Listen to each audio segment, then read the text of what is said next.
प्रयागराज के महाकुंभ मेले में करोड़ों श्रद्धालुओं की भीड़ उमड़ी थी।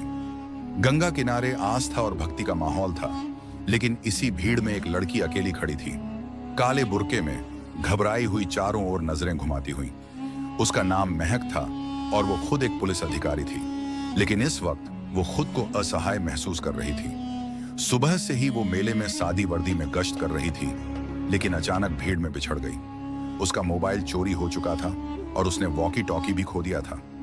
अब वो अकेली थी। बुर्के में होने के कारण लोग उसे एक आम मुस्लिम महिला समझ रहे थे। इधर उधर भटकते हुए वो एक पुलिस चौकी के पास पहुंची। उसने राहत की सांस ली और वहां खड़े पुलिसकर्मियों से कहा, साहब, मैं पुलिस में हूं, मेरी टीम से संपर्क कराइए। लेकिन पुलिसकर्मियों ने उसकी बात पर ध्यान नहीं दिया। अच्छा, पुलिस में हो? आईडी दिखाओ, एक हवलदार ने संदेह से पूछा। महक ने पर्स टटोलना चाहा, लेकिन उसमें सिर्फ कुछ रुपए बचे थे। पहचान पत्र भीड़ में गिर गया था। अरे, बहाना बना रही है। कुंभ मेले में बुर्का पहनकर आई और कह रही है पुलिस वाली हूं।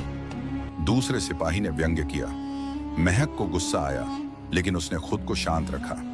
आप लोगों को तमीज नहीं है। मैं इंस्पेक्टर महक हूं, सिविल ड्रेस में गश्त कर रही थी।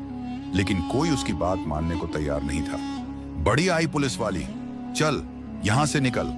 एक पुलिस वाले ने उसका हाथ पकड़कर उसे धक्का देने की कोशिश की। महक की सहन शक्ति जवाब दे चुकी थी। उसने झटके से अपना हाथ छुड़ाया और गुस्से में कहा, एक मिनट ठहरो। वो चौकी के अंदर घुसी। वहां लगे रेडियो पर एक कोड भेजा, इंस्पेक्टर महक, यूनिट 47, लोकेशन ट्रेस करो। कुछ ही सेकंड में वायरलेस पर जवाब आया, कंफर्म इंस्पेक्टर महक खान, लोकेशन ट्रेस हो चुकी है, टीम पहुंच रही है। अब वहां मौजूद पुलिस वालों के चेहरे का रंग उड़ गया। चौकी इंचार्ज ने घबराते हुए कहा, मैडम, हमें नहीं पता था कि आप।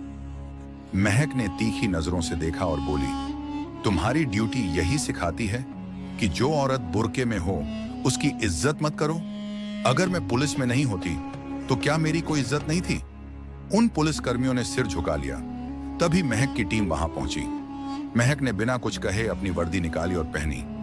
अब वहां मौजूद हर कोई उसे सलाम कर रहा था। महक ने गहरी सांस ली और मन ही मन सोचा, इंसान की पहचान उसकी वर्दी से नहीं, उसके कर्मों से होनी चाहिए। यह कहानी आपको कैसी लगी? अच्छी लगी हो तो चैनल को सब्सक्राइब करें।